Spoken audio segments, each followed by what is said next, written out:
Selanjutnya, Saudara, KPK telah menyerahkan berkas perkara kasus suap dan perintangan penyidikan Sekjen PDIP Hasto Kristianto ke Jaksa Penuntut Umum.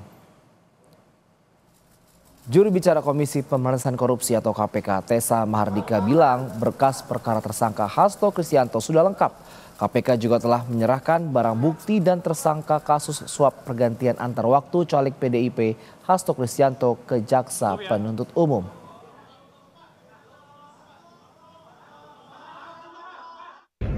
Ya, pada hari ini penyidik Komisi Pemberantasan Korupsi telah melimpahkan tersangka dan barang bukti kepada penuntut umum karena berkas perkara untuk tersangka HK untuk 2 berkas telah dinyatakan lengkap.